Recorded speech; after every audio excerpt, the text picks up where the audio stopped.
Reporter Kurukshetra തത്സമയം വൈക്കത്തു നിന്നും പുരോഗമന കേരളത്തിന് വഴിവിട്ടിയ വൈക്കത്തു നിന്നുമാണ് ഇന്ന് മാർച്ച് 30-ാം തീയതി വൈക്കം സത്യാഗ്രഹത്തിന്റെ 100 വർഷം തികയുന്ന ദിവസം നമ്മൾ ആരംഭിക്കുന്നു. റിപ്പോർട്ടർ കുരുക്ഷേത്രം തത്സമയം എല്ലാ പ്രേക്ഷകർക്കും സ്വാഗതം. വൈക്കത്തേക്ക്, കോട്ടയം ലോക്സഭാ മണ്ഡലത്തിലേക്ക് വെൽക്കം.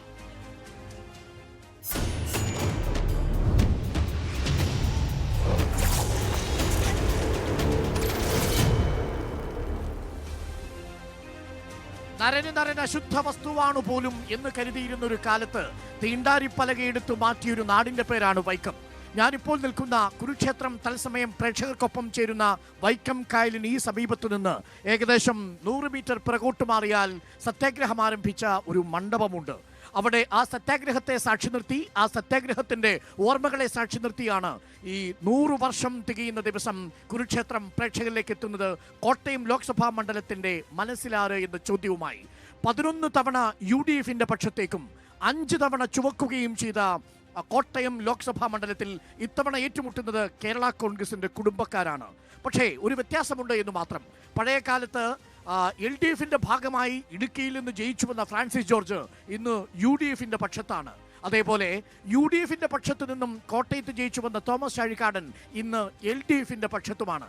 അതാണ് ആരെയും അമ്പരിപ്പിക്കുന്ന കേരള കോൺഗ്രസിന്റെ രാഷ്ട്രീയം.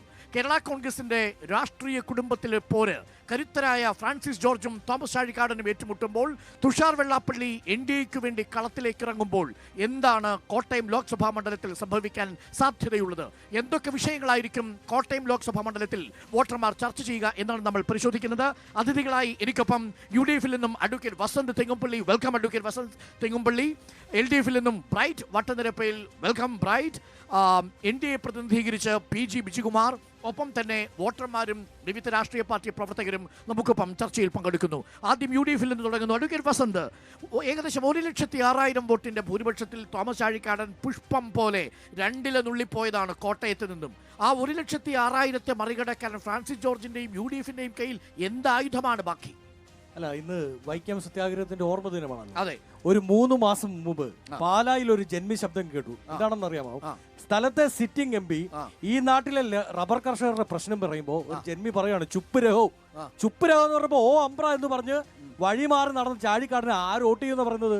ഈ നാട്ടിലെ MP-മാർക്ക് നമ്മൾ പറഞ്ഞു വിടുന്നത് പാർലമെന്റിൽ പോയി ചോദ്യം ചോദിക്കാനാണ്. സ്ഥലത്തെ മുഖ്യമന്ത്രി സ്വന്തം മുന്നണിയുടെ നേതാവിന്റെ മുമ്പിൽ പോലും ഒരു ചോദ്യം ചോദിക്കാൻ എഴുന്നേറ്റ് നിന്നപ്പോ ഒന്ന് കണ്ണുരുട്ടിയാൽ മുണ്ടു മടക്കി, ബാക്കി ഞാൻ പറയട്ടല്ലോ, മുണ്ടു മടക്കി മാറിയിരിക്കുന്ന ഒരാളെ ഇനി എന്ത് വിശ്വസിച്ച് കോട്ടയംകാരി പറഞ്ഞു വിടണം? അവിടെ പോയി പാർലമെന്റിൽ ഒരു ചോദ്യം ചോദിക്കോ? റബ്ബർ കർഷകരുടെ വിഷയവുമായി ബന്ധപ്പെട്ട് ഒരു തവണയെങ്കിലും പാർലമെന്റിൽ എഴുന്നേറ്റിട്ടുണ്ടോ? CAA വിഷയവുമായി ബന്ധപ്പെട്ട്, നിരവധി വിഷയവുമായി ബന്ധപ്പെട്ട് ഒരു തവണയെങ്കിലും എഴുന്നേറ്റ് നിന്ന് ചോദ്യം ചോദിക്കണ്ട. തല ചൊറിയാനെങ്കിലും കൈ ഇങ്ങനെ പുറകോട്ട് കൊണ്ടുപോയിട്ടുണ്ടോ? ചാഴിക്കാരൻ വെല്ലുവിളിക്കുകയാണ്. അങ്ങനെ നിർജീവമായ ഒരു MP, ഏകദേശം 100% ഫണ്ട് ചിലവാക്കിയ MP-യുടെ പേരാണ് തോമസ് ചാഴികാടൻ. അരുൺകുമാർ. ഇപ്പൊ റിപ്പോർട്ടർ TV നിങ്ങളൊരു ചാരിറ്റി പ്രവർത്തനത്തിന് മുമ്പ് ഇറങ്ങുന്നു. നികേഷ് കുമാർ എന്ത് ചെയ്യുന്നു? എല്ലായിടത്തും ഫണ്ട് എത്തിച്ചു കൊടുക്കുന്നു. അരുൺകുമാർ നിർദ്ദേശിക്കുന്നു. 100% അങ്ങേക്ക് നിർദ്ദേശിക്കാം. ചിലപ്പോൾ നികേഷ് കുമാർ 50% എത്തിച്ചു കൊടുത്തുള്ളായിരിക്കും.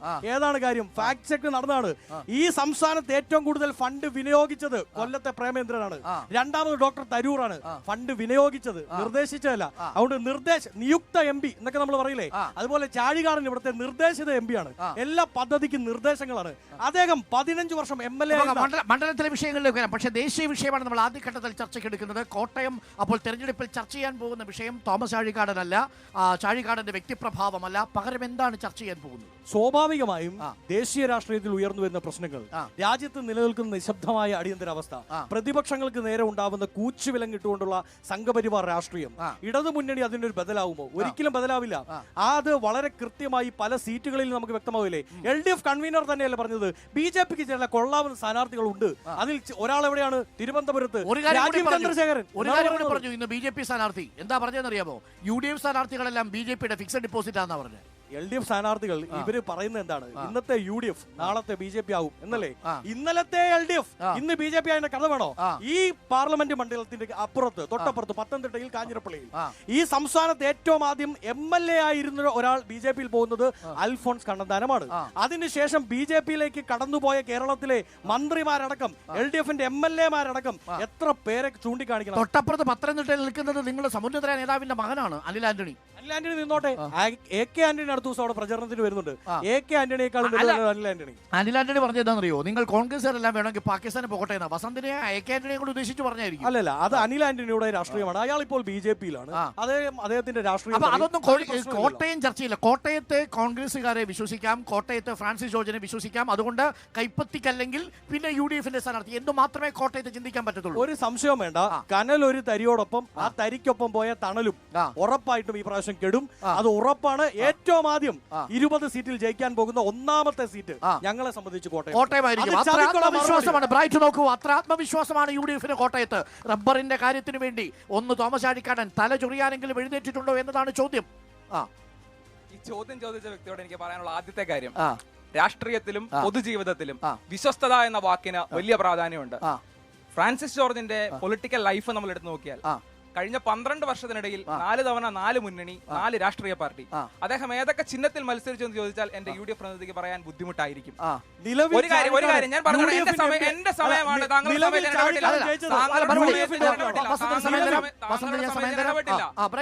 ഞാൻ പറഞ്ഞിട്ടേ, രാഷ്ട്രീയത്തിൽ തോമസ് ചാഴികാടൻ എന്ന വ്യക്തി മുന്നോട്ട് വെക്കുന്ന ഒരു രാഷ്ട്രീയ ധാർമ്മികതയുണ്ട്. അത് വികസനത്തിന്റെ രാഷ്ട്രീയമാണ്, വിശ്വസ്തയുടെ രാഷ്ട്രീയമാണ്. അദ്ദേഹം മത്സരിച്ച മുഴുവൻ തെരഞ്ഞെടുപ്പുകളിലും അദ്ദേഹം മത്സരിച്ചത് 2 ചിഹ്നത്തിൽ മാത്രമായിരുന്നു. പിന്നെ UDF-ൽ നിന്ന് ഞങ്ങൾ പുറത്തു പോയതല്ല, ഞങ്ങളെ പുറത്താക്കിയതാണ്. അന്നത്തെ UDF-ന്റെ കൺവീനർ എന്താ പറഞ്ഞത്? നിങ്ങൾക്ക് മുന്നണിയിൽ തുടരാൻ അർഹതയില്ല എന്ന് പറഞ്ഞ് പുറത്താക്കിയതാണ്. ഞങ്ങൾ പുറത്തു പോയതല്ല.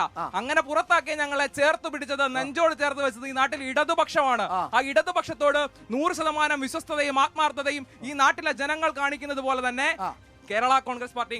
അപ്പൊ ചോദ്യം ഇതാണ്, അങ്ങനെ പാർലമെന്റിൽ BJP-ക്കെതിരെ ശക്തമായ സംസാരിക്കുന്ന ഒരു പ്രതിപക്ഷമാകാനെങ്കിലുമുള്ള കരുത്ത് ചാഴികാടനാണോ എന്നതാണ് ചോദ്യം. ചാഴികാടൻ എത്ര ഇടപെടലുകൾ നടത്തി? തീർച്ചയായിട്ടും ഞാൻ പറയാം. 314 0 അവർ ചർച്ചകൾ അദ്ദേഹം പങ്കെടുത്തു. റൂൾ 193 പ്രകാരമുള്ള 9 ചർച്ചകൾ, അതുപോലെ റൂൾ 377 പ്രകാരമുള്ള 11 സബ്മിഷനുകൾ, 7 സ്വകാര്യ ബില്ലുകൾ അടക്കം എത്രയോ ഏറെ തവണ ഈ നാട്ടിലെ പ്രശ്നങ്ങൾ പാർലമെന്റിൽ ഉന്നയിക്കാൻ അദ്ദേഹം സാധിച്ചിട്ടുണ്ട്. ഫ്രാൻസിസ് ജോർജ് എന്ന് പറയുന്ന വ്യക്തി 2 തവണ MP ആയിരുന്നു. ആ വ്യക്തി MP ആയിരുന്ന കാലഘട്ടത്തിൽ എന്ത് വികസനമാണ്, അല്ലെങ്കിൽ അദ്ദേഹം കൊണ്ടുവന്നിട്ടുള്ള ഏതെങ്കിലും ഒരു പദ്ധതി, അദ്ദേഹം നടപ്പാക്കിയിട്ടുള്ള എന്തെങ്കിലും ഒരു വികസന പ്രവർത്തനം ഇവിടെ പറയാൻ സാധിക്കുമോ? അതാണ് എന്റെ ചോദ്യം. അദ്ദേഹം 2 തവണ MP ആയിരുന്നു. പിന്നീട് അദ്ദേഹം 2009-ൽ LDF ആയിരുന്നു. 2011-ൽ വീണ്ടും തിരിച്ച് UDF ആയി. പക്ഷേ 2016 റബ്ബർ ബെൽറ്റ് ആണ്. ഈ 2 മേഖലകളുടെ കാര്യത്തിലും നിങ്ങളുടെ ഉറപ്പ് ജനങ്ങൾ വിശ്വസിക്കുമോ? തീർച്ചയായിട്ടും വിശ്വസിക്കും. പൂഞ്ഞാറിൽ സംഭവിച്ചത് എന്താണ്, ഈരാറ്റുപേട്ടയിൽ സംഭവിച്ചത് എന്താണ് എന്നുള്ളതാണ് ഇപ്പോൾ ചർച്ച ചെയ്യുന്നത്. കോട്ടയമടക്കം ആ വിഷയത്തിലേക്കൊക്കെ നമുക്ക് കടന്നു വരാം. ഞാൻ പറയുന്നത്, ഞാൻ മുന്നോട്ട് വെക്കുന്നത്, ആദ്യ പടി എന്നാണോ ഞാൻ മുന്നോട്ട് വെക്കുന്നത്, 4100 കോടി രൂപയുടെ വികസനം അത് ഈ നാട്ടിലേക്ക് കൊണ്ടുവന്നത് ഒരു MP എന്ന നിലയിൽ അദ്ദേഹത്തിന്റെ ദീർഘവീക്ഷണം ഒന്നുകൊണ്ടാണ്. നമുക്കറിയാം, കഴിഞ്ഞ കുറെ കാലം ജോസ് കെ മാണി MP ആയി തുടർന്ന് പിന്നീട് തോമസ് ചാഴികാടൻ MP ആയി വന്നു. അദ്ദേഹം MP ആയിരുന്ന കാലഘട്ടം മുതൽ കോട്ടയത്തെ ഒരു വൈജ്ഞാനിക തലസ്ഥാനമായി മാറ്റുക എന്ന വലിയ ആശയമാണ് ഞങ്ങൾ ഇന്ന് മുന്നോട്ട് വെച്ചിട്ടുള്ളത്. IIIT അടക്കം, Indian institute of hotel management അടക്കം, Indian institute of mass communication അടക്കം, ഏകലവ്യ മോഡൽ റെസിഡൻഷ്യൽ സ്കൂളുകൾ അടക്കം എത്രയോ ഏറെ വിദ്യാഭ്യാസ രംഗത്തെ വികസന പദ്ധതികൾ കോട്ടയത്തേക്ക് കൊണ്ടുവന്നു. അതിന്റെ തുടർച്ച തോമസ് ചാഴികാടനിലൂടെ സാധ്യമായി. 17 കോടി രൂപയുടെ വികസനം വികസനം തീർച്ചയായും ചർച്ച ചെയ്യപ്പെടേണ്ട വിഷയമാണ്. പക്ഷേ മണിപ്പൂർ അടക്കമുള്ള വിഷയങ്ങൾ കത്തു നിൽക്കുമ്പോൾ തോമസ് ചാഴികാടൻ എവിടെയായിരുന്നു? മണിപ്പൂരിന്റെ വിഷയത്തിലേക്ക് കടന്നു വരാം. മണിപ്പൂരിൽ ഒരു പ്രശ്നം ഉണ്ടായി കഴിഞ്ഞപ്പോ ആദ്യം ആ നാട്ടിലേക്ക് ഓടിയെത്തിയത് ആരാ? തോമസ് ചാഴികാടനല്ല. തോമസ് ചാഴികാടനും ജോസ് കെ മാണിയും ഇടതുപക്ഷത്തിന്റെ പ്രതിനിധിയായിട്ടുള്ള ജെയ്ക്സ് ടി തോമസുമാണ് ആ പ്രശ്നം ഉണ്ടാക്കിയെന്ന്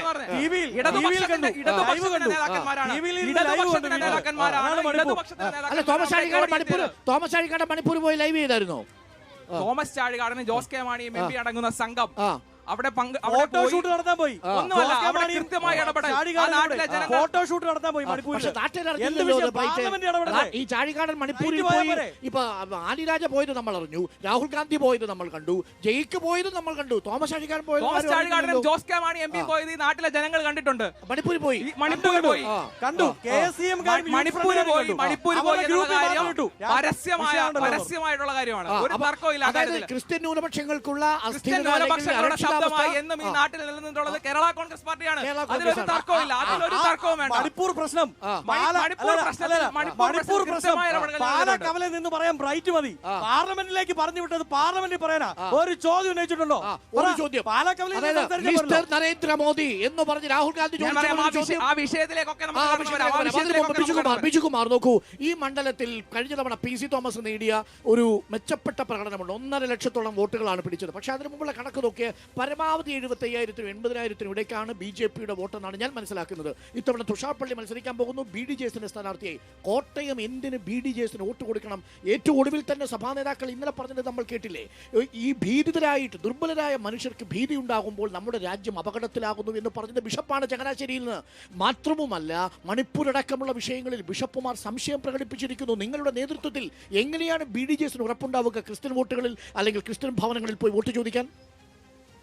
ഞങ്ങള് ഈ തെരഞ്ഞെടുപ്പിൽ കോട്ടയം പാർലമെന്റ് മണ്ഡലത്തിൽ മാത്രമല്ല രാജ്യത്താകെ ഈ തെരഞ്ഞെടുപ്പിലെ നരേന്ദ്രമോദിയുടെ നേതൃത്വത്തിലുള്ള ദേശീയ ജനാധിപത്യ സഖ്യം സർക്കാർ സമീപിക്കുന്നത് ഒരു ജനാധിപത്യ ഭരണകൂടത്തിന്റെ അടിസ്ഥാന ഉത്തരവാദിത്വങ്ങൾ പൂർണ്ണമായി നിർവഹിക്കാനുള്ള സമഗ്രമായ പരിശ്രമം നടത്തിയ ഒരു ഗവൺമെന്റിന്റെ 10 വർഷക്കാലത്തെ പ്രോഗ്രസ് റിപ്പോർട്ടുമായിട്ടാണ്.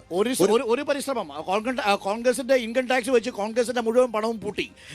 CPIക്ക് 11 കോടി, CPIക്ക് 15 കോടി, ഞാൻ ഇങ്ങോട്ട് കയറുമ്പോൾ വീണ്ടും 1 കോടി. ശ്രീ അരുൺ, രാഷ്ട്രീയ വശങ്ങളെ കുറിച്ച് ചർച്ച ചെയ്യുന്നതിന് മുമ്പ് ഞങ്ങൾ ആഗ്രഹിക്കുന്നത് ഈ രാജ്യത്തെ ഗവൺമെന്റ് ഇവിടുത്തെ സർവ്വസാധാരണക്കാരന് വേണ്ടി പട്ടിണിക്കാരന് വേണ്ടി ചെയ്ത കാര്യങ്ങളാണ്. അതിൽ ഏറ്റവും അടിസ്ഥാനപരമായ ഒരു ജനാധിപത്യ ഭരണകൂടത്തിന്റെ ഉത്തരവാദിത്വം എന്ന് പറയുന്നത് അവൻ അടച്ചുതുറപ്പുള്ള ഒരു വീട്, അടച്ചുതുറപ്പുള്ള വീടുണ്ടാക്കാൻ വേണ്ടി പ്രധാനമന്ത്രി ആവാസ് യോജന പദ്ധതി. ഒരു വീടുണ്ടായാൽ ആ വീട്ടിൽ കുടിവെള്ളം വേണം. അതിന് ജൽജീവൻ മിഷൻ പദ്ധതി സംസ്ഥാന സർക്കാരുകളുടെയും തദ്ദേശ സ്വയംഭരണ സ്ഥാപനങ്ങളുടെയും സഹായത്തോടു കൂടി നടപ്പിലാക്കാൻ ശ്രമിച്ച ഒരു സർക്കാർ. വെള്ളവും ആയി കഴിഞ്ഞാൽ പിന്നെ വേണ്ടത് ഭക്ഷ്യധാന്യമാണ്. പ്രധാനമന്ത്രി ഗരീബ് കല്യാൺ അന്ന യോജനയിലൂടെ കഴിഞ്ഞ 5 വർഷക്കാലമായി സൗജന്യമായി 80 കോടി ഇന്ത്യക്കാർക്ക് സൗജന്യമായ ഭക്ഷ്യധാന്യം കൊടുക്കുന്നു. അടുത്ത 5 വർഷത്തേക്ക് കൂടി കൊടുക്കാൻ സർക്കാർ തീരുമാനിച്ചിരിക്കുന്നു. ഇനി വെള്ളവുമായി അരിയുമായാൽ അരി പാചകം ചെയ്യാൻ അവിടെ പ്രധാനമന്ത്രി ഉജ്വൽ യോജന പദ്ധതിയിലൂടെ ഗ്യാസ് കണക്ഷൻ, സൗജന്യ ഗ്യാസ് കണക്ഷൻ കൊടുത്ത സർക്കാർ. അത് കഴിഞ്ഞാൽ പിന്നെ വേണ്ടത് വെട്ടവും വെളിച്ചവും കിട്ടാനുള്ള സംവിധാനമാണ്. ലക്ഷക്കണക്കിന് ഗ്രാമങ്ങളിലേക്ക് വൈദ്യുതി എത്തിക്കാനുള്ള പദ്ധതി ആവിഷ്കരിച്ച് നടപ്പിലാക്കിയ ഒരു സർക്കാർ. അത് ഈ തരത്തിൽ എല്ലാ മേഖലകളിലും സമഗ്രമായി ജനജീവിതം സുഭഗമാക്കാൻ വേണ്ടിയിട്ടുള്ള പദ്ധതികൾ നടപ്പിലാക്കിയതിന്റെ പ്രോഗ്രസ് റിപ്പോർട്ടുമായിട്ടാണ് ഞങ്ങൾ ഈ തെരഞ്ഞെടുപ്പിനെ നേരിടുന്നത്. പിന്നെ അങ്ങ് പറഞ്ഞ രാഷ്ട്രീയ വിഷയങ്ങൾ, ആ രാഷ്ട്രീയ വിഷയങ്ങളെ എങ്ങനെ അഡ്രസ് ചെയ്യാം, അതിന്റെ പശ്ചാത്തലം എന്ന് പറയുന്നത് കേരളത്തിലെ മാധ്യമ പ്രവർത്തകരും കേരളത്തിലെ ഞങ്ങളുടെ രാഷ്ട്രീയ എതിരാളികളും ഒരു നെറേറ്റീവ് സൃഷ്ടിക്കുകയാണ്. BJP എന്ന് പറഞ്ഞാൽ ന്യൂനപക്ഷങ്ങൾക്കെതിരാണ്. ഞാൻ ഈ പറഞ്ഞ പദ്ധതികളിൽ ഏതെങ്കിലും ഒരു പദ്ധതി ഇവിടുത്തെ ഒരു മതന്യൂനപക്ഷത്തിന് നിഷേധിക്കപ്പെട്ടിട്ടുണ്ടോ? ഒരു മതന്യൂനപക്ഷത്തിനും നിഷേധിക്കപ്പെട്ടിട്ടില്ല. ഞാൻ ചോദിക്കുന്നത്, നമുക്ക് ആശങ്കയുണ്ടെന്ന് അരുൺ അടക്കമുള്ള മാധ്യമ പ്രവർത്തകർ പറയുന്നു. എന്റെ ചോദ്യം, കേരളം, നമ്മൾ കേരളത്തിലെ രാഷ്ട്രീയ പശ്ചാത്തലമാണല്ലോ സംസാര വിഷയമാക്കുന്നത്. കേരളത്തിൽ നിങ്ങൾ ആദ്യം സൂചിപ്പിച്ചതുപോലെ പൂഞ്ഞാർ നടന്നതുപോലെയുള്ള ഒരു സംഭവം ഇതിനു മുമ്പ് പറഞ്ഞു കേട്ടിട്ടുണ്ടോ? ഒരു ക്രൈസ്തവ ദേവാലയത്തിലേക്ക് ഒരു പറ്റം ആളുകൾ കടന്നു ചെന്ന് അവിടുത്തെ പുരോഹിതനെ ആക്രമിച്ച് കൊലപ്പെടുത്താൻ ശ്രമിക്കുന്ന സംഭവം, ഒരു പുരോഹിതന്റെ അല്ലെങ്കിൽ മതമേലധ്യക്ഷന്റെ ആസ്ഥാനത്തിലേക്ക് ഭീകരവാദികൾ മാർച്ച് നടത്തുമ്പോ എന്ന സംഭവം നമ്മുടെ കേരളത്തിൽ ഇതിനു മുമ്പ് നമ്മൾ കേട്ടിട്ടുണ്ടോ? കേരളത്തിൽ ഇതെല്ലാം പരിചിതമല്ലാത്ത കാര്യങ്ങളാണ്. ഒരു കാര്യമുണ്ട്, കേരളത്തിൽ പരിചയമില്ലാത്ത കാര്യങ്ങളാണ്. അതാണ് കാര്യം. അത് തന്നെ ഞാൻ പറയുന്നത്. അത് തന്നെയാണ് ഞാൻ പറയുന്നത്. കേരളത്തിൽ പരിചയമില്ല എന്ന് പറഞ്ഞാൽ കേരളത്തിൽ ന്യൂനപക്ഷം വളരെ സംരക്ഷിക്കപ്പെട്ടിരിക്കുന്നു എന്നല്ലേ? അത് തന്നെയാണ് ചർച്ച ചെയ്യാൻ ഞാനും ഉദ്ദേശിച്ചത്. അരുൺ പറഞ്ഞ കാര്യം അരുണിനെ കൊണ്ട് പറയിച്ചിട്ട് അതിലേക്ക് വരാനാണ് ഞാനും ഉദ്ദേശിച്ചത്. അരുൺ, ഇന്ന് ഗുജറാത്ത് BJP 25 വർഷത്തിലധികമായി ഭരിക്കുന്നു. അവിടെ ഇസ്ലാമിക സമൂഹമായ ഒരു കലാപം ഉണ്ടായിട്ടുണ്ട്. അതിനുശേഷം ഇന്ന് വരെ ഒരു കലാപം അവിടെ ഉണ്ടായിട്ടുണ്ടോ? ഏതെങ്കിലും മാധ്യമം, നിങ്ങളുടെ റിപ്പോർട്ടർ ചാനൽ അടക്കം റിപ്പോർട്ട് ചെയ്തിട്ടുണ്ടോ? BJP ഭരിക്കുന്ന ഓരോ സംസ്ഥാനത്തെയും വർഗീയ കലാപങ്ങൾ BJP ഭരണം ആരംഭിച്ചതിന് ശേഷം കുറഞ്ഞു വരുമ്പോ ഒരു വർഗീയ കലാപവും ഇല്ലായിരുന്ന കേരളത്തിൽ ഇടതും വലതും മുന്നണികൾ മാറി ഭരിച്ച് ഇപ്പോഴത്തെ അവസ്ഥയെത്തുമ്പോ ക്രൈസ്തവ സമൂഹത്തിനും ഹിന്ദു സമൂഹത്തിനും അടക്കം എല്ലാ മതവിഭാഗങ്ങൾക്കും ഭയത്തോടു കൂടി മാത്രമേ ജീവിക്കാൻ സാധിക്കൂ. കേരളത്തിൽ മുഴുവൻ ജനങ്ങൾക്കും സാധാരണക്കാർക്കും ആത്മാഭിമാനത്തോടെ ജീവിക്കാൻ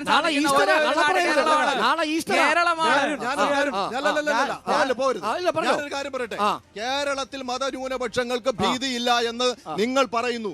ഞാൻ ചോദിക്കുന്നത്, പാലാ ബിഷപ്പിന്റെ അരമനയിലേക്ക് ഇവിടുത്തെ ഒരു പറ്റം ഭീകരവാദ സംഘടനകൾ മാർച്ച് നടത്തിയില്ലേ? അത് ക്രൈസ്തവർക്ക് ആശംസ നേർക്കാനാണോ? അവർക്ക് ആശംസ നേരാനാണോ?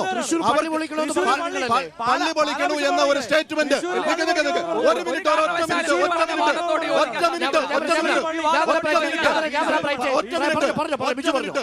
UDFന്റെ പ്രതിനിധി പറഞ്ഞു തൃശ്ശൂരിൽ പള്ളി പൊളിക്കണമെന്ന് പറഞ്ഞ BJPയുടെയോ RSSന്റെയും അതിന്റെ വിവിധ ക്ഷേത്ര സംഘടനകളുടെയും നേതാക്കളുടെ ഒരു സ്റ്റേറ്റ്മെന്റ് കാണിച്ചാൽ അരുണ്ണെ ഞാൻ വെല്ലുവിളിക്കുന്നു, UDF പ്രതിനിധിയെ ഞാൻ വെല്ലുവിളിക്കുന്നു, ഞങ്ങൾ ഈ രാഷ്ട്രീയ പ്രവർത്തനം അവസാനിപ്പിക്കും. നേരിട്ടുള്ള ചോദ്യം ഇതാണ്, നിങ്ങൾ ക്രിസ്തു ഭവനങ്ങളിൽ ചെല്ലുമ്പോൾ, ക്രിസ്തീയ ഭവനങ്ങളിൽ ചെല്ലുമ്പോൾ മണിപ്പൂർ എന്ന് അവർ പറഞ്ഞാൽ നിങ്ങൾക്ക് ഞെട്ടലുണ്ടാവും? ഒരു ഞെട്ടലും ഉണ്ടാവില്ല. മണിപ്പൂരിലടക്കം രാജ്യത്തെ 135 കോടി ജനതയെ സംരക്ഷിക്കാൻ പ്രാപ്തിയുള്ള ഒരു ഗവൺമെന്റ് ആണ് രാജ്യം ഭരിക്കുന്നത്. അതിവിടുത്തെ ക്രൈസ്തവ സമൂഹത്തിന് കൃത്യമായ വിശ്വാസമുണ്ട്.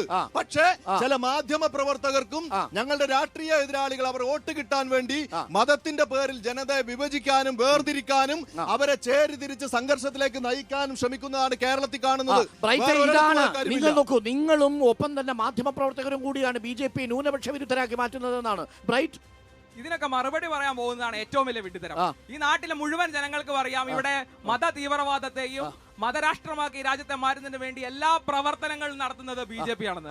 ഈ നാട്ടിലെ മുസ്ലിം സമുദായത്തെയും ഈ നാട്ടിലെ ക്രിസ്ത്യൻ സമുദായത്തെയും സഖ്യമുണ്ടാക്കി ഭരണം നടത്തുന്ന ആരാ?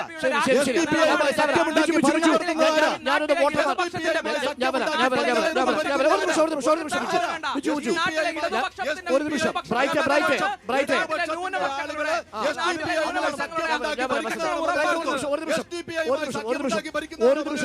നമുക്ക് ഓഡിയൻസിനോട് കൂടി ചോദിച്ചിട്ട് വരാം. എന്താണ് ന്യൂനപക്ഷങ്ങൾക്ക് കേരളത്തിൽ സുരക്ഷിതത്വം ഇല്ല എന്നുള്ളതാണ് ബിജുകുമാറിന്റെ അഭിപ്രായം. നമുക്ക് നോക്കാം, കേരളത്തിൽ കോട്ടയത്ത് നിന്നും ആരായിരിക്കും പാർലമെന്റിലേക്ക് ഏറ്റവും അനുയോജ്യം? കോട്ടയത്ത് നിന്ന് തോമസ് ചാഴികാടനായിരിക്കും വിജയിക്കുക. എന്തുകൊണ്ട്? കാരണം ഇന്ത്യയിൽ സമാധാനത്തോടുകൂടി ജീവിക്കാൻ കഴിയുന്ന, അവനവൻ കിടക്കുന്ന കിടക്കപ്പായിൽ നിന്ന് രാവിലെ എഴുന്നേക്കാൻ കഴിയുമെന്ന് പറയുന്ന ഏക സംസ്ഥാനം കേരളമാണ്. ഉറപ്പുള്ള സംസ്ഥാനം. പക്ഷെ ബിജു തീവ്രവാദത്തെ അകറ്റി നിർത്താൻ ശ്രമിക്കുന്ന സംസ്ഥാനമാണ് കേരളം. പക്ഷെ ബിജു പറയുന്നത് അങ്ങനെ അല്ലാതാണ്. ബിജുവിന് എന്ത് പറയാം? മണിപ്പൂർ കത്തിയിട്ട് ഇതുവരെ ഇന്ത്യയുടെ പ്രധാനമന്ത്രി മണിപ്പൂരിലെ എന്റെ സഹോദരങ്ങളെ എന്ന് പറഞ്ഞുകൊണ്ട് ആ സംസ്ഥാനത്തേക്ക് എന്തുകൊണ്ട് ഇതുവരെ കടന്നിയല്ലാതെ എന്തുകൊണ്ട് കടന്നിയെന്നില്ല ബിജുകുമാർ? മണിപ്പൂരിലെ ഒരു സംസ്ഥാനത്തേക്ക് ഇന്ത്യൻ പ്രധാനമന്ത്രി ചെന്ന് പോലീസിന്റെ പണിയെടുക്കലല്ല, ഗുരുവായൂരിൽ വന്ന് കല്യാണം കൂടലാണ്. ഗുരുവായൂർ അത് സ്വാഭാവികമായി നടക്കുന്ന കാര്യമാണ്. ഗുരുവായൂരിൽ ഞങ്ങളുടെ പാർട്ടിയുടെ ഒരു സമുന്നതനായ നേതാവിന്റെ മകളുടെ കല്യാണത്തിന് വന്നു. അത് മാത്രമല്ല മണിപ്പൂരിൽ പോകുന്ന കാര്യമല്ല. ഇന്ത്യയുടെ പ്രധാനമന്ത്രിയുടെ ജോലി എന്ന് പറയുന്നത് അത്തരം കാര്യങ്ങളിൽ നേരിട്ട് ഞങ്ങൾക്ക് നേരിട്ടിടപെടലല്ല. ഒരു സംസ്ഥാനം കത്തുമ്പോ അത് നേരിട്ടിടപെടൽ പ്രധാനമന്ത്രിയുടെ ജോലിയല്ലേ? ഒരു സംസ്ഥാനം കത്തുമ്പോ അത് പരിഹരിക്കാൻ ആവശ്യമായ സംവിധാനം ഇണക്കിയിട്ടാണ് ഈ നരേന്ദ്രമോദി കല്യാണത്തിന് വന്നത്. ഇന്ത്യയുടെ ആഭ്യന്തരമന്ത്രി പൂർണ്ണമായും നടന്നത് ഉറപ്പുള്ള ആദ്യത്തെ ആള് മോഡിയാണ്. ഇന്ത്യയുടെ പ്രധാനമന്ത്രി, ഇന്ത്യയുടെ ആഭ്യന്തരമന്ത്രി. ഞാൻ ചോദിക്കുന്നു, ഒരു കാര്യം കൂടി ചോദിക്കട്ടെ. മണിപ്പൂരിന്റെ ചരിത്രത്തിൽ ആദ്യമായിട്ടാണോ കലാപം ഉണ്ടാകുന്നത്? മണിപ്പൂരിന്റെ ചരിത്രത്തിൽ കലാപമുണ്ടായ കാലഘട്ടത്തിലൊന്നും വാജ്പേയിയുടെ കാലത്തല്ല, രാജീവ് ഗാന്ധിയുടെ കാലത്ത് ഗോത്ര കലാപത്തെ കുറിച്ച് അവസ്ഥയെ കുറിച്ചുമാണ് ചോദിച്ചത്. ശരി ശരി ശരി, ഒരു അഭിപ്രായം കൂടി. എന്താണ് കോട്ടയത്തിന്റെ ഒരു രാഷ്ട്രീയ കാറ്റ്? കോട്ടയത്ത് തീർച്ചയായും അഡ്വക്കേറ്റ് കെ ഫ്രാൻസിസ് ജോർജ് വിജയിച്ചിരിക്കും, യാതൊരു സംശയവും. രാഷ്ട്രീയ മര്യാദയില്ലാത്ത സ്ഥാനാർത്ഥിയാണ്. ആരാ? ഫ്രാൻസിസ് ജോർജോ? രാഷ്ട്രീയ മര്യാദയില്ലാത്ത സ്ഥാനാർത്ഥിയാണ് തോമസ് ചാഴികാടൻ. ജനങ്ങൾക്കറിയാലോ എന്താ കാര്യം? രാഷ്ട്രീയ മര്യാദ ഇല്ലാന്ന് അദ്ദേഹം UDFന്റെ സ്ഥാനാർത്ഥിയായി ഇവിടുത്തെ UDFന്റെ പ്രവർത്തകർ വെയിലും കൊണ്ട് മഴയും കൊണ്ട് ജയിപ്പിച്ചു വിട്ട സ്ഥാനാർത്ഥി രാഷ്ട്രീയ മര്യാദയില്ലാതെ അപ്പുറത്തെ LDFന്റെ കൂട്ടത്തിലേക്ക് പോയ അദ്ദേഹം വിജയിക്കില്ല.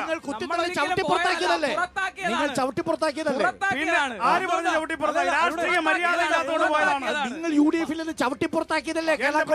പ്രിയപ്പെട്ട ബിജുകുമാർ ഇവിടെ വേറൊരു കാര്യം സൂചിപ്പിച്ചു. ബിജുകുമാർ പറഞ്ഞ എന്താ?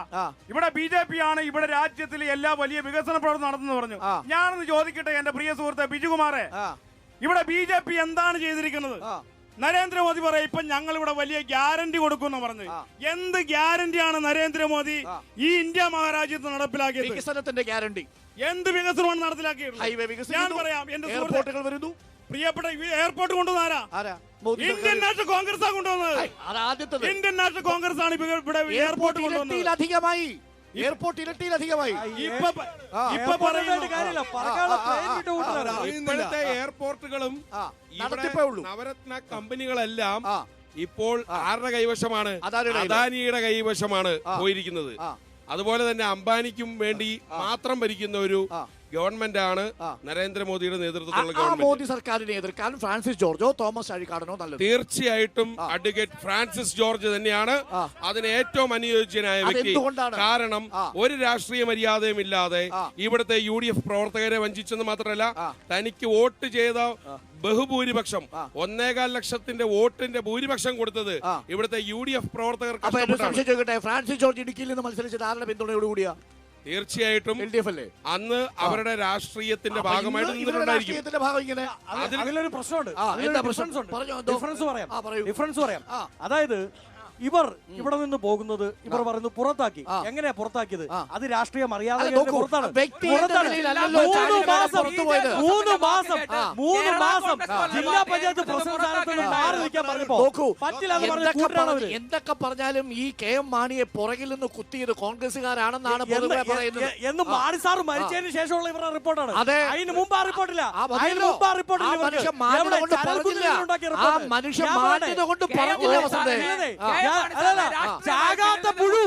ചാകാത്ത പുഴു അണയാത്ത തീയുള്ള തറയത്തിൽ പോകുന്നു.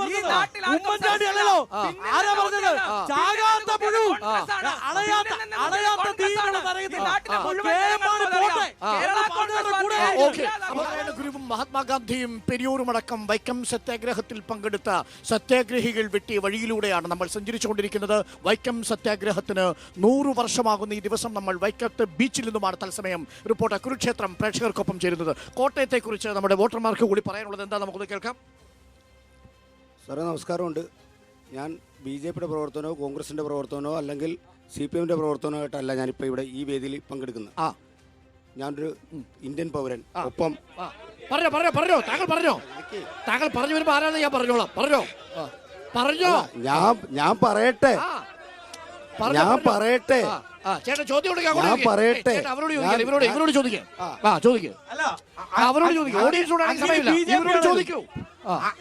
BJP ആണേലും ഞാൻ പറഞ്ഞത് ഇപ്പം സാറ് പറഞ്ഞൊരു കാര്യത്തെ ഊന്നി ഞാൻ സംസാരിച്ച ഇതിപ്പോ ഞാനിതൊന്നും പറ്റില്ല. ഞാൻ പറഞ്ഞത് ഇപ്പൊ നവോത്ഥാനം പറഞ്ഞ് ശ്രീനാരായണ ഗുരു പറഞ്ഞ് അയ്യൻകാളി പറഞ്ഞു. ഈ അയ്യൻകാളിയെ അപമാനിച്ച ഒരു ചരിത്രമുണ്ട് ഇവിടെ ഇല്ലേ? റിപ്പോർട്ട് ചാനൽ ശരിക്ക് അത് റിപ്പോർട്ട് ചെയ്തതാണ്. ഈ അയ്യൻകാളിയെ അപമാനിച്ചപ്പോഴും ഇപ്പൊ ഈ RLV രാമകൃഷ്ണ സത്യഭാമ അപമാനിച്ചപ്പോഴും ഇവരൊക്കെ എവിടെയായിരുന്നു? ഒന്ന് സത്യഭാമ BJPയുടെ 5 രൂപ മെമ്പറാണ്. 5 രൂപ മെമ്പർ അവകാശപ്പെട്ടിട്ടില്ല. ഞാൻ പറഞ്ഞോട്ടെ. പിന്നെ ഈ അപമാനം ഏറ്റുവാങ്ങിയ ഒരു ജനതയുടെ ഒരാളാണ് ഞാൻ KPMSന്റെ യൂണിയന്റെ സെക്രട്ടറിയാണ്. ഞാൻ പറഞ്ഞത് നിങ്ങൾ പറയാൻ വരട്ടെ. അപ്പം അത്തരത്തിൽ ഇവിടെ അവഹേളനം നടക്കുന്ന ഒരു കാലഘട്ടത്തിൽ പോലും ഈ തെരഞ്ഞെടുപ്പ് നടത്തുമ്പോ ഈ പട്ടിക ഇപ്പൊ നിങ്ങൾ പറഞ്ഞല്ലോ ചാഴികാടനാണെങ്കിലും മറ്റുള്ള ഫ്രാൻസിസ് ജോർജ് ആണെങ്കിലും ആരാണെങ്കിലും 100% ഇവിടെ ഫണ്ട് വിനിയോഗിച്ചു എന്ന് പറയുമ്പോ 68 കോടി രൂപ ഇവിടെ ചെലവഴിക്കാത്ത MP-മാരാ. ഇവിടെ പട്ടികജാതി ഫണ്ട് വിനിയോഗിക്കാത്ത MP-മാരാണ്. ഒന്ന് പാർശ്വവൽക്കരിക്കപ്പെടാത്ത അല്ലെ പാർശ്വവൽക്കരിക്കപ്പെട്ടവർക്ക് വേണ്ടി ഇവിടെ ചെയ്തെന്ന് പറയുമ്പോൾ 100% ഫണ്ട് വിനിയോഗിച്ചെന്ന് പറഞ്ഞ അത് വിനിയോഗിക്കാത്ത MP ആണ്. അപ്പൊ ആ എംപിക്കെതിരെ പ്രതിഷേധം ഉണ്ടാവും. പ്രതിഷേധമുണ്ട്. KPMSന്റെ പ്രതിഷേധമുണ്ട്. എന്റെ ചോദ്യം ഇതാണ്, ഒപ്പം കോട്ടയം മണ്ഡലത്തിൽ നിങ്ങൾ ആരെയാ പിന്തുണയ്ക്കുന്നത്? ഞങ്ങൾ തുഷാർ വെള്ളാപ്പള്ളിനെ എന്തുകൊണ്ടാന്ന് പറഞ്ഞു കഴിഞ്ഞാൽ നിങ്ങൾ എന്നിട്ട് സത്യഭാമയെ കുറിച്ച് എന്തോ പറഞ്ഞല്ലോ. സത്യഭാമ എന്ന് പറഞ്ഞ വ്യക്തി ഞങ്ങൾക്ക് ആളല്ല. തുഷാർ വെള്ളാപ്പള്ളി BDJSന്റെ മെമ്പറാണ്.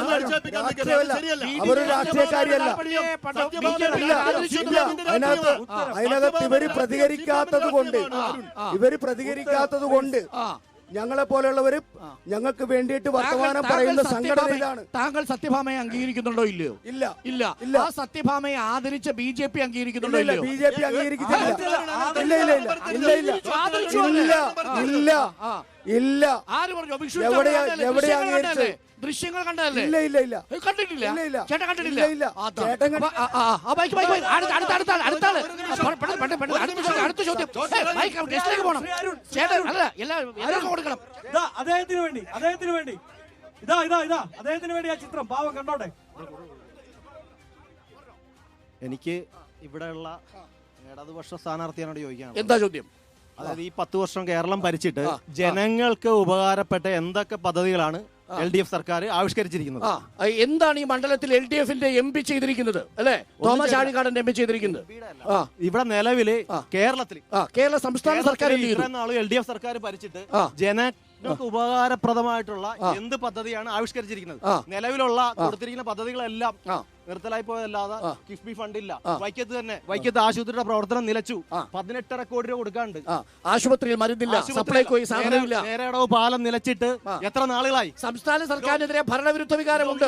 ഭരണവികാരത്തിലല്ല, നിലവില് എന്താണ് ജനങ്ങൾക്ക് വേണ്ടിയിട്ട് LDF സർക്കാർ ഈ 9 വർഷം കൊണ്ട് കൊടുത്തിരിക്കുന്ന ഒരു പദ്ധതി ഒരു പദ്ധതി എന്താണ്? അതാണ് പറയേണ്ടത്. LDF സർക്കാർ പറയണം, ബ്രൈറ്റ് പറയണം. അതിന് 3 പ്രതികരണം കൂടി. എന്താ ഇവിടുത്തെ അവസ്ഥ കോട്ടയത്തെ? എനിക്ക് ആദ്യമായിട്ട് സംസാരിക്കാനുള്ള BJPയുടെ വക്താവിനോടാ ഒരു ചോദ്യം ചോദിച്ചോളൂ. ഇവിടെ വെള്ളൂർ ഒരു ന്യൂസ് പ്രിന്റ് ഫാക്ടറി ഉണ്ട്. 1000ഓളം തൊഴിലാളികൾ അവിടെ വർക്ക് ചെയ്തിട്ടുണ്ട്. ഉണ്ടായിരുന്നു, അത് നിർത്തലാക്കി. അതിനെപ്പറ്റി എന്താണ് അദ്ദേഹത്തിന് പറയാനുള്ളതെന്ന്? പൊതുമേഖലാ സ്ഥാപനങ്ങൾ പൊതുവെ അതാണ് ഇപ്പൊ എന്താ വെച്ചാൽ നമ്മുടെ കോട്ടയം നിയോജക മണ്ഡലത്തിലെ കാര്യം പറയുമ്പോൾ വെള്ളൂരിന്റെ ആണല്ലോ നമുക്ക് പറയേണ്ടത്. കോട്ടയത്ത് ആർക്കാണ് സാധ്യത എന്നാണ് മാഡം കരുതുന്നത്? കോട്ടയത്ത് ഫ്രാൻസിസ് ജോർജിന് തന്നെ. എന്താ സാധ്യത? എന്താ അങ്ങനെ പറയാൻ കാര്യം? എന്താ സാധ്യത എന്ന് പറഞ്ഞു കഴിഞ്ഞാൽ തോമസ് ചാഴിക്കാടൻ എന്ന് പറയുന്ന ആ മഹത് വ്യക്തിയെ ഞങ്ങള് കഷ്ടപ്പെട്ട് ജയിപ്പിച്ചു വിട്ടതാണ്. എന്നിട്ട് ഈ ജയിപ്പിച്ചു വിട്ട വോട്ടർമാരോട് ഒരു നന്ദി പറയാൻ പോലും അദ്ദേഹം വന്നിട്ടില്ല. മണ്ഡലത്തിൽ ഉണ്ടായിരുന്നില്ലേ? വന്നിട്ടില്ല. മണ്ഡലത്തിൽ ഇല്ല.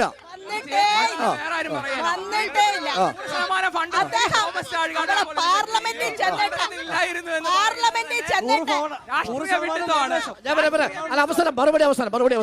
പാർലമെന്റിൽ ചെന്നിട്ട് ഒഴിഞ്ഞു പോയിട്ട് ഉടുക്കാൻ പോലും അദ്ദേഹം എഴുന്നേറ്റിട്ടില്ല. പ്രതീകാത്മകമായി പറഞ്ഞു. ഒരു കാര്യവും ഇവിടെ നടത്തിയിട്ടില്ല. പിന്നെ അദ്ദേഹം ഇപ്പൊ ഇടതുപക്ഷത്തിന്റെ സ്ഥാനാർത്ഥിയായിട്ട് നിൽക്കുന്നു. ജനോപകാരപ്രദമായ ഒരു കാര്യവും ചെയ്യാത്ത മണ്ഡലത്തിൽ സാന്നിധ്യമില്ല. പാർലമെന്റിൽ ഈ മണ്ഡലത്തിന് വേണ്ടി ശബ്ദിച്ചിട്ടില്ല. അല്ലേ? തോമസ് ചാഴികാടൻ മൗനമായിരുന്നു. മുണ്ടഴിഞ്ഞു പോയ പോലും എഴുന്നേക്കത്തില്ല. ഇതാണ് ആരോപണം. അടുത്ത ആരോപണങ്ങളാണ് ബ്രൈറ്റ്. മറുപടി വേണം. അപ്പൊ മറുപടി പറഞ്ഞോ. എന്താണ്? ഞാൻ ബിജുമാറിലേക്ക് വരാം.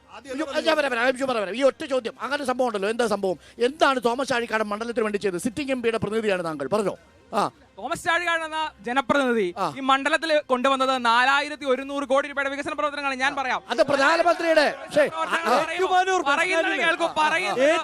ബസ് സ്റ്റാൻഡിൽ ഒരു ബാത്റൂം ഇല്ല. 4300 കോടി 4 ലക്ഷം പറയുന്നത് 4100 കോടി രൂപയുടെ വികസനം എന്ന് പറയുന്നത് ഞങ്ങൾ സോഷ്യൽ ഓഡിറ്റിംഗിന് വിധേയമാണ്. ഞങ്ങൾ അതിന് തയ്യാറാണ്. ഞാൻ പറയാം, റെയിൽവേ വികസനം 925 കോടി. ഭിന്നശേഷി സൗഹൃദ മണ്ഡലമാക്കി കോട്ടയം ലോക്സഭാ മണ്ഡലത്തെ അദ്ദേഹം മാറ്റി. ഏതെങ്കിലും ജനപ്രതിനിധി ചെയ്തിട്ടുണ്ടോ? അതിനുവേണ്ടി 1,44,00,000 രൂപ. MP ഫണ്ട് വിനിയോഗം 17,22 ലക്ഷം രൂപ. CMGS വഴി 75 കോടി രൂപ. 92 കിലോമീറ്റർ ഗ്രാമീണ റോഡുകളുടെ പുനരുദ്ധാരണത്തിന് വേണ്ടിയാണ് 75 കോടി രൂപ അദ്ദേഹം കൊണ്ടുവന്നത്. CMDRF പദ്ധതി വഴി 19 ലക്ഷം രൂപ. ജലജീവൻ ജൽജീവൻ മിഷൻ പക്ഷേ മണ്ഡലത്തിൽ കാണാനില്ലായിരുന്നു. മണ്ഡലത്തിൽ തോമസ് ചാഴിക്കാടന്റെ സാന്നിധ്യമില്ലായിരുന്നു എന്നാണ് മാഡം പറഞ്ഞത്. വൈക്കം നിയോജക മണ്ഡലത്തിൽ മാത്രം ജൽജീവൻ മിഷൻ പദ്ധതി വഴി വെച്ചൂർ, തലയാഴം, ടിവിപുരം, ഉദയനാപുരം, അറവൻതുരുത്ത്, ചെമ്പ്, തലയോലപ്പറമ്പ്, വെല്ലൂർ, കല്ലറ ഗ്രാമപഞ്ചായത്തുകൾക്ക് വേണ്ടി 63 കോടി 20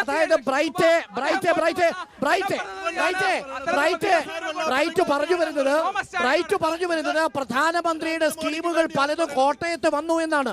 പ്രധാനമന്ത്രിയുടെ BJP സർക്കാരിന്റെ പദ്ധതി കോട്ടയത്തുണ്ട്. ലോകസഭാ മണ്ഡലത്തിൽ നിന്നും നമ്മളൊരു ജനപ്രതിനിധിയെ തിരഞ്ഞെടുക്കുന്നത് എന്തിനാ? ആ നാട്ടിലേക്ക് വികസനങ്ങൾ കൊണ്ടുവരുന്നതിന് വേണ്ടിയാണ്. അങ്ങനെയാണെങ്കിൽ ഈ നാട്ടിൽ വേറെ ജനപ്രതിനിധികളൊന്നും വേണ്ടല്ലോ, നേരിട്ട് BJP ഗവൺമെന്റിന് തന്നാ മതിയല്ലോ. അങ്ങനെയല്ല, പിടിച്ചു വാങ്ങാൻ ഒരു ജനപ്രതിനിധി ഉണ്ട്. അത് ഈ നാടിന്റെ വന്ദനം അറിയുന്ന, നാടിനെ വികസന കാഴ്ചപ്പാടുള്ള ജനപ്രതിനിധിയാണ്. ഒരു തർക്കമില്ല, ഒരു സംശയം വേണ്ട. ഇവിടുത്തെ ഒരു ചോദ്യം കൂടെ, ആ ചോദ്യത്തിനടക്കം പറഞ്ഞോ. വിജ്ഞാന കേന്ദ്രമാക്കും എന്നൊരു ഇത് ഇവിടെ ഇടത് വലത് മുന്നണികൾ പറഞ്ഞിരുന്നു. അതെ, വിജ്ഞാന കേന്ദ്രമാക്കും. വളരെ രസകരമായ ചില കാര്യങ്ങളുണ്ട്, നമ്മളത് മനസ്സിലാക്കേണ്ടതുണ്ട്.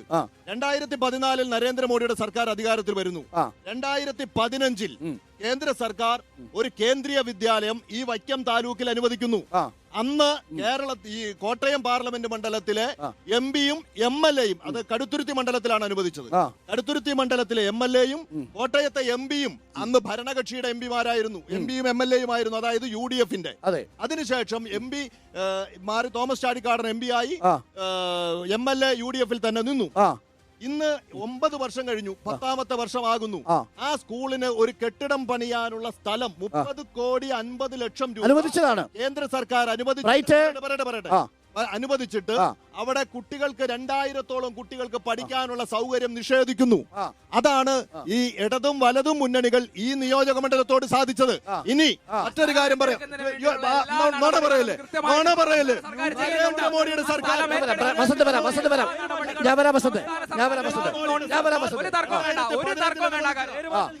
കേന്ദ്ര സർക്കാർ നരേന്ദ്രമോദിയുടെ സർക്കാർ അധികാരത്തിൽ ഇരിക്കുമ്പോഴാണ് ഇവിടെ മുൻപ് സൂചിപ്പിച്ച IIIT അവിടെ വരുന്നത്. പാലായിൽ വന്ന IIIT അവിടുത്തെ ഗതികേട് കൂടി നമ്മൾ മനസ്സിലാക്കണം. ആ IIITയിൽ നിങ്ങളൊന്ന് പോയി നോക്കണം. മലയാളി കുട്ടികളില്ല. എന്താ കാര്യം എന്നറിയോ? ദേശീയ തലത്തിൽ നടക്കുന്ന എൻട്രൻസ് പരീക്ഷകളിൽ മലയാളി കുട്ടികൾ പരാജയപ്പെടുന്നു. അതുകൊണ്ട് മറ്റു സംസ്ഥാനങ്ങളിലെ കുട്ടികളാണ് അവിടെ പഠിക്കുന്നത്.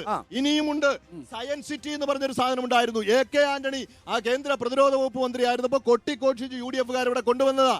അവിടെ ഇന്ന് പാമ്പ് കടി കയറാതെ നടക്കണമെങ്കിൽ കാട് വെട്ടിത്തെളിക്കേണ്ട അവസ്ഥയാ. കുറവലങ്ങാട് മണ്ഡലത്തിൽ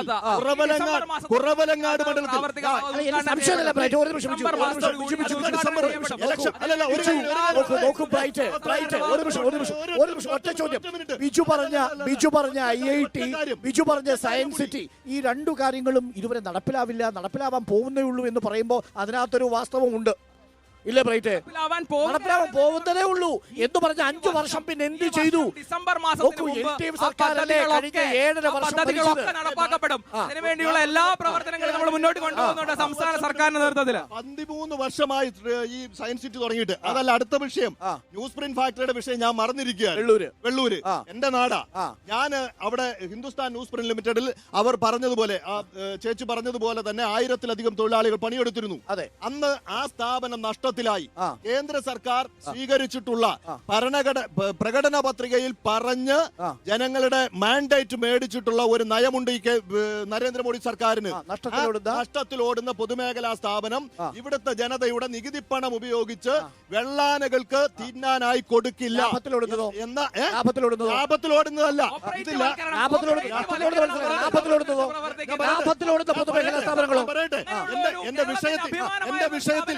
എന്റെ വിഷയത്തിൽ നിന്ന് ഇടതുപക്ഷമാണ് നമ്മുടെ അഭിമാനമായ ഒരു സ്ഥാപനത്തെ ചേർത്ത് പിടിക്കാൻ ഇടതുപക്ഷമേ ഉണ്ടായിരുന്നുള്ളൂ.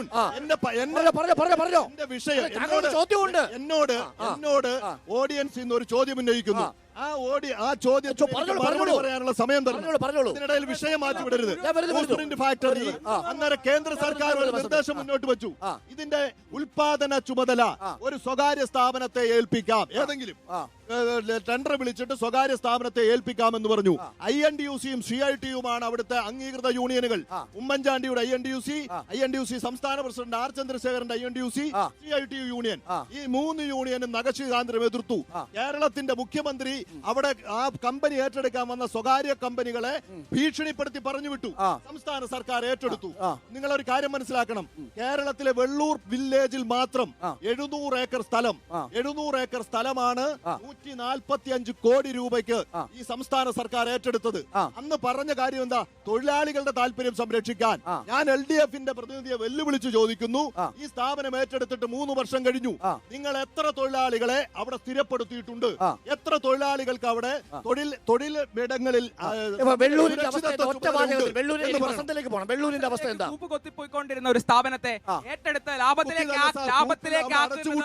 സംസ്ഥാന സർക്കാരിന്റെ ഉത്തരവാദിത്തമാണ്. ബോധത്തോടുകൂടി അതിനെ ലാഭത്തിലാക്കുന്നതിന് വേണ്ടിയുള്ള പ്രവർത്തനങ്ങൾ. ഈ 2 കാര്യങ്ങൾക്കൊപ്പം പറഞ്ഞോ ചോദിച്ചോ. ഏറ്റവും കൂടുതൽ സമയം കിട്ടിയ BJP പറഞ്ഞോളൂ. 2-3 കാര്യത്തിന് ഉത്തരവുണ്ട്. ഒന്ന് അദ്ദേഹം പറഞ്ഞു, എന്താണ് നാട് മുഴുവൻ അരി കൊടുത്തു. സാർ, അത് അരി കൊടുക്കുന്നത് UPA ഗവൺമെന്റിന്റെ food security act. Food security act. ആ ഫുഡ് സെക്യൂരിറ്റി ആക്ട് ഉള്ളതുകൊണ്ട് നരേന്ദ്രമോദി അല്ല, ഏത് നരാധമൻ ഭരിച്ചാലും കൊടുക്കാതിരിക്കാൻ പറ്റില്ല. UPA ഇവിടെ ഒരു നിയമം കൊണ്ടുവന്നു, ഫുഡ് സെക്യൂരിറ്റി ആക്ട്, ഭക്ഷ്യഭദ്രതാ നിയമം. രണ്ട് അദ്ദേഹം പറയുന്നത് എന്താ? PM യോജനകൾ. PM യോജന എന്ന് വെച്ചാൽ പേരുമാറ്റൽ യോജനയാണ്. ഇന്ദിരാഗാന്ധി, രാജീവ് ഗാന്ധി, ഡോക്ടർ മൻമോഹൻ സിംഗ് കൊണ്ടുവന്ന പദ്ധതികൾ മുഴുവൻ പേര് മാറ്റുന്നതിന് അപ്പുറത്ത് എന്തെങ്കിലും പണി ഇവർക്ക് പറ്റിയിട്ടുണ്ടോ?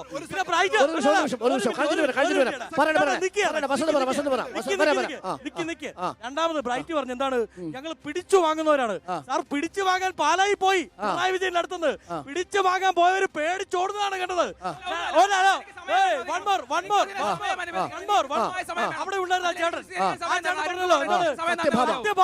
സത്യഭാമയല്ല സാർ, സംഘഭാമയാണ്. ഇതാ നോക്കൂ, മണിപ്പൂർ ഗവർണർ ആശ്ലേഷിക്കുന്നു സംഘഭാമയെ. എന്നിട്ട് അദ്ദേഹം പറഞ്ഞു, ഇവിടുത്തെ SC/ST-കാരൻ നേരിടുന്ന ഭീഷണിയെ പറ്റി കേരളം മാറ്റി നിർത്ത്. NCRB-യുടെ കണക്കാണ് ഞാൻ പറയാൻ പോകുന്നത്. 34% വർധനയാണ് 2014 to 2024 ഉണ്ടായിരിക്കുന്നത്. SC/ST-കാരൻ നേരെയുള്ള പീഡനം, ക്രിസ്ത്യാനിക്ക് നേരെയുള്ള പീഡനത്തിൽ 28% വർധനവ് ജാർഖണ്ഡിൽ അടക്കം. എന്നിട്ട് അവർ കേരളത്തിലോട്ട് നോക്കിയിട്ട് പറയാണ്, ഇവിടെ 1-2 പ്രശ്നം ഉണ്ടാകുമ്പോൾ ഇതാണ് വിഷയമെന്ന്. കേരളം ഇങ്ങനെ മതസൗഹൃദമായിട്ട് നിൽക്കുന്നത് ഇവിടുത്തെ കോൺഗ്രസ് അടക്കമുള്ള ഇവിടുത്തെ സോഷ്യലിസ്റ്റുകൾ അടക്കമുള്ള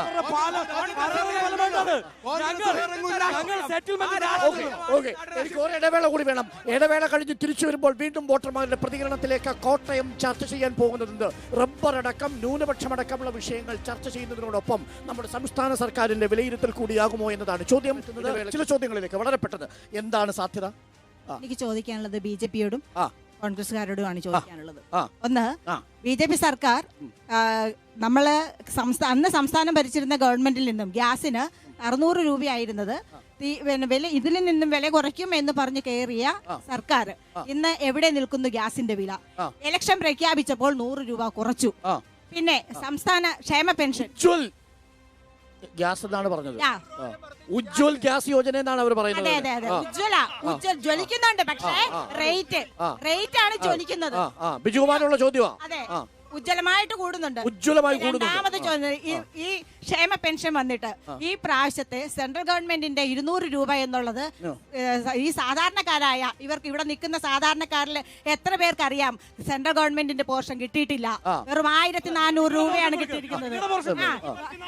പക്ഷേ 7 മാസമായി LDF-ന്റെ പെൻഷനും കിട്ടിയിട്ടില്ല. 4 മാസമായിട്ട് കിട്ടിയിട്ടില്ല ക്ഷേമ പെൻഷൻ സെൻട്രൽ ഗവൺമെന്റിന്റെ. അതേപോലെ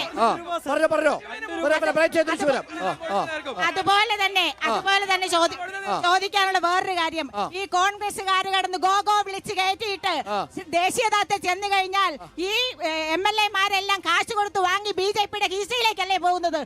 എന്തിനാ ഇവിടെ ഇവര് ന്യൂനപക്ഷ ബില്ല് പാസ്സാക്കിയപ്പോൾ ഈ രാജീവ് ഗാന്ധി ഒക്കെ തല കുനിച്ചിരുന്നു, മൊബൈൽ നോക്കുവല്ലായിരുന്നോ? ഒരു വാക്കെങ്കിലും നാക്ക് സ്ലിപ്പായതാണ് രാഹുൽ ഗാന്ധി. ഒരു സംശയം ചോദിക്കട്ടെ മാഡം, അല്ല ആ രാഹുൽ ഗാന്ധിയുടെ ഫോട്ടോ ഇല്ലേ ഡിണ്ടിഗിലെ സ്ഥാനാർത്ഥിക്കൊപ്പം ഉള്ളത്? അല്ലേ? രാഹുൽ ഗാന്ധി അതൊരു രാഷ്ട്രീയമാണ്.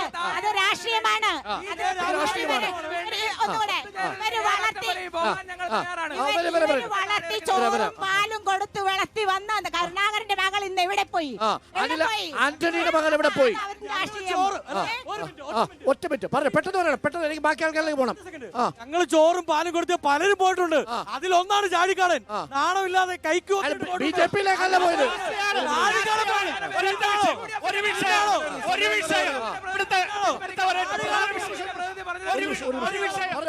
ഒരു വിഷയം പ്രധാനമന്ത്രി 2024 ഈ പാർപ്പിട പദ്ധതിയെ കുറിച്ച് പറയുന്നത്.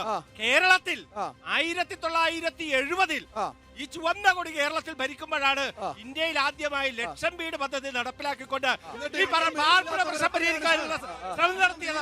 പക്ഷെ അന്ന് കോൺഗ്രസിന്റെ ഭരണമായിരുന്നു. കോൺഗ്രസിനെ ഇപ്പോഴും അന്ന് കോൺഗ്രസിന്റെ ഭരണമായിരുന്നു. ഒരു നിമിഷം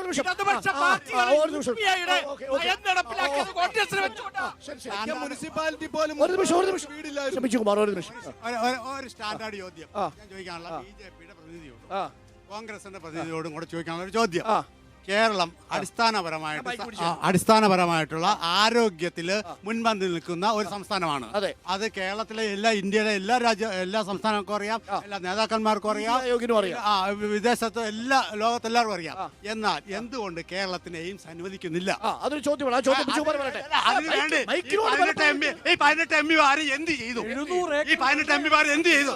കേരളത്തിന് അർഹതയില്ലേ? കേരളത്തിന് അർഹതയില്ലേ? അവസാനം കേരളത്തിന് അർഹതയില്ല. ചോദ്യം മനസ്സിലായി.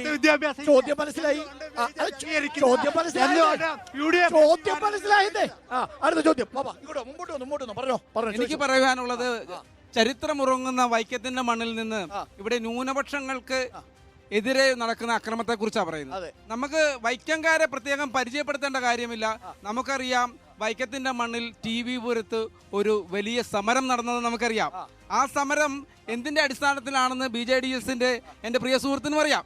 പക്ഷേ എന്താണ് ഞാൻ ചോദിക്കുന്നത്, ആ സമരം വൈക്കത്തിന്റെ ചരിത്രത്തിൽ ആദ്യമായിട്ട് ദ്രുതകർമ്മസേന ഇവിടെ ഇറങ്ങി റൂട്ട് മാർച്ച് നടത്തിയത് നമുക്കെല്ലാം അറിയാം. എന്തുകൊണ്ടാണെന്ന്. അതുകൊണ്ട് അതുപോലുള്ള സംഭവങ്ങൾ കാണുമ്പോൾ ന്യൂനപക്ഷങ്ങൾക്ക് ശരിക്കും ആശങ്കയുണ്ട്. ആ ആശങ്ക ദൂരീകരിക്കാൻ നമ്മുടെ പ്രധാനമന്ത്രിക്ക് കഴിയണമെന്നാണ് എനിക്ക് പറയുവാൻ. ഇവിടെ പറഞ്ഞത് ജോസ് കെ മാണി, അതായത് UDF-ൽ നിന്നും ആലുവാരി ചതിച്ചിട്ട് പോകുന്നു പറഞ്ഞു. കഴിഞ്ഞ 2020 സെപ്റ്റംബർ മാസം 20-ാം തീയതി UDF കൺവീനറായിരുന്ന ബെന്നി ബെഹനാൻ ഇവരെ ഈ UDF-ൽ നിലനിർത്താൻ പറ്റുന്ന ആൾക്കാരല്ല എന്ന് പറഞ്ഞ് പുറത്താക്കിയത്. പിന്നെ ഇറങ്ങി പോകാൻ പറ്റുമോ? ഇറങ്ങിപ്പോയതല്ല,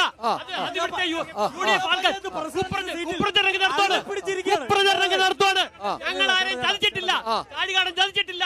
ഞങ്ങൾ LDF വന്നപ്പോൾ രണ്ട് കൈ നീട്ടി ഞങ്ങളെ സ്വീകരിക്കുക ചെയ്തു. അല്ല, ന്യൂനപക്ഷങ്ങളുടെ കാര്യം പറയുന്നുണ്ട്. ഇവിടെ സാമ്പത്തിക സംവരണം പ്രഖ്യാപിച്ചപ്പോൾ അത് ആദ്യമായിട്ട് നടത്തിയത് ഈ സംസ്ഥാന സർക്കാരാണ്. അതുപോലെ തന്നെ ഇവിടെ ജാതി സെൻസസ് വേണമെന്ന് പറഞ്ഞത് രാഹുൽ ഗാന്ധിയാണ്. ഈ ഭാരത് ജോഡോയിൽ ഇവിടെ കന്യാകുമാരി തൊട്ട് കശ്മീർ വരെയും അവിടെ മണിപ്പൂർ തൊട്ട് ഗുജറാത്ത് വരെയും ഇത് പറഞ്ഞു നടന്നത് രാഹുൽ ഗാന്ധിയാണ്. അപ്പോൾ ഇവിടെ ന്യൂനപക്ഷങ്ങൾക്ക് വേണ്ടി നിൽക്കുന്നത് ആരാണ് അവർക്ക് വേണ്ടി നിൽക്കാത്തതെന്ന് ഇവിടെ കൃത്യമായിട്ടറിയാം. എല്ലാ കാലത്തും ന്യൂനപക്ഷങ്ങൾക്ക് വേണ്ടി നിന്നത് ഇവിടെ കോൺഗ്രസ് ആണ് എന്ന് അത് കൃത്യമായിട്ട് മനസ്സിലാവും. രണ്ടാമത്തെ കാര്യം ഇവിടെ മത്സരിക്കുന്നത് ഒരു ഫാസിസ്റ്റ് ഭരണകൂടം, അതുപോലെ തന്നെ ഫാസിസ്റ്റ് വിരുദ്ധ ഭരണകൂടം, അതിനുവേണ്ടി നിൽക്കുന്ന ഇന്ത്യ മുന്നണിയുമാണ്. ഇവിടെ ഇന്ത്യ മുന്നണിയും ഈ NDA-യുമായിട്ട് മത്സരിക്കുമ്പോൾ ഇവിടെ തോമസ് ചാഴിക്കാടന് എന്ത് പ്രസക്തിയാണുള്ളത്? ഇവിടെ BJP-യുടെ സ്ഥാനാർത്ഥിയായി ഇപ്പോഴത്തെ പ്രധാനമന്ത്രി നിൽക്കുമ്പോൾ, ഇപ്പോഴത്തെ രാഹുൽ ഗാന്ധി നിൽക്കുമ്പോൾ ഇവർ ആർക്ക് വേണ്ടി കൈവക്കും? ഇവിടെ ഫ്രാൻസിസ് ജോർജ് പോയി കഴിഞ്ഞാൽ ഇന്ത്യ മുന്നണിയുടെ ഭാഗമായ ഫ്രാൻസിസ് ജോർജ് കൈവക്കുന്നത് ഞങ്ങൾക്ക് ഉറപ്പുണ്ട്, ഇവിടുത്തെ നാട്ടുകാർക്ക് ഉറപ്പുണ്ട്. ഇവിടെ ഞങ്ങൾ എന്തിനു വരെ വിശ്വസിക്കണം?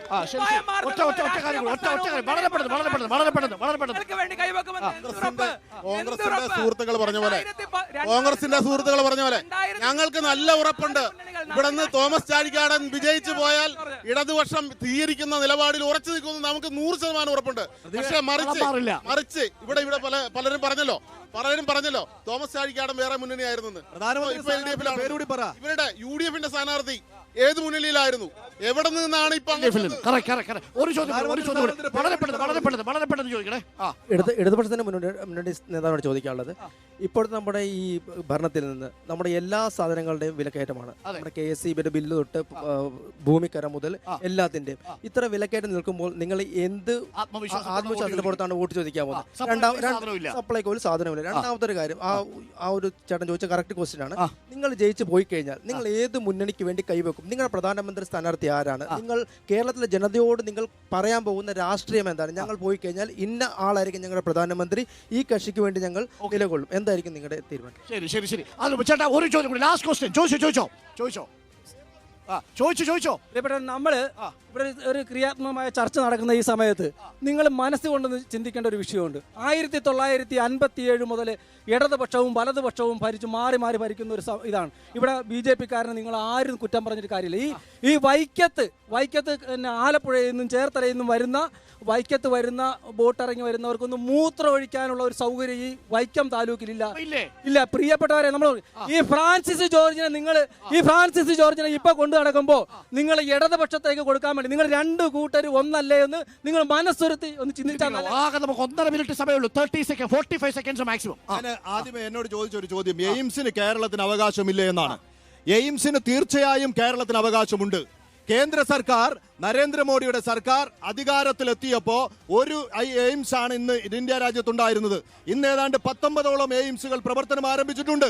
കേരളത്തിന് അനുവദിക്കാൻ കേരളത്തോട് 4 സ്ഥലം സജസ്റ്റ് ചെയ്യാൻ പറഞ്ഞു.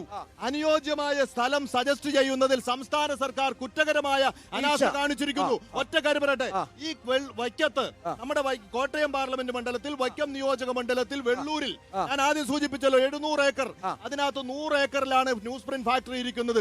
ബാക്കി സ്ഥലത്ത് 200 ഏക്കർ കൊടുത്താൽ റെയിൽ ഗതാഗതത്തിന് സൗകര്യമുള്ള, വ്യോമഗതാഗതത്തിന് സൗകര്യമുള്ള, ജലഗതാഗതത്തിന് സൗകര്യമുള്ള, ശുദ്ധജലം 365 ദിവസവും കിട്ടുന്ന സ്ഥലം, ആ സ്ഥലം സംരക്ഷിക്കണമെന്ന് പറഞ്ഞിട്ട് നിരവധിയായ നിവേദനം.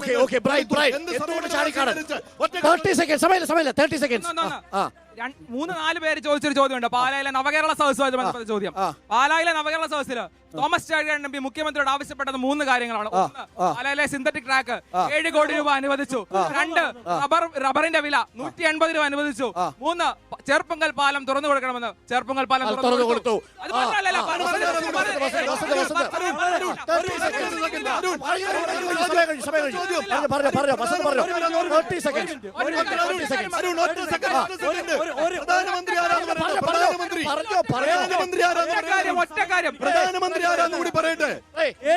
ഏറ്റവും കുറവ് സമയം കിട്ടിയ എനിക്കാണ്.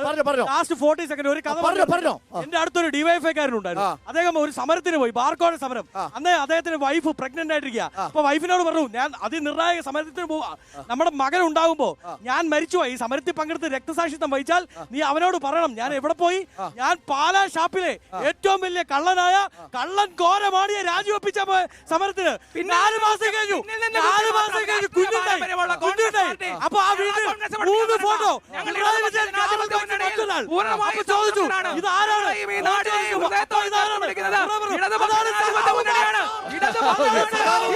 കോട്ടയം ലോക്സഭാ മണ്ഡലം ചർച്ച ചെയ്യുന്നത് ബാർക്കോഴ മുതൽ റബ്ബർ വരെ, ഇവിടെയുള്ള വെള്ളൂർ ന്യൂസ് പ്രിന്റ് ഫാക്ടറി മുതൽ എയിംസ് വരെ കോട്ടയം ചർച്ച ചെയ്യുമെന്നർത്ഥം. റബ്ബറും രാഷ്ട്രീയവും ന്യൂനപക്ഷവുമെല്ലാം കോട്ടയത്തെ രാഷ്ട്രീയ ചർച്ചയുടെ അടിയൊഴുക്കാവും. എല്ലാ പ്രേക്ഷകർക്കും നന്ദി. നമ്മൾ അവസാനിപ്പിക്കുന്നു. റിപ്പോർട്ടർ കുരുക്ഷേത്രം തത്സമയം വൈക്കത്തു നിന്നും ഇനി പ്രേക്ഷകരിലേക്ക് എത്തുക. നാളെ പത്തനംതിട്ടയിൽ നിന്നായിരിക്കും റിപ്പോർട്ടർ കുരുക്ഷേത്രം.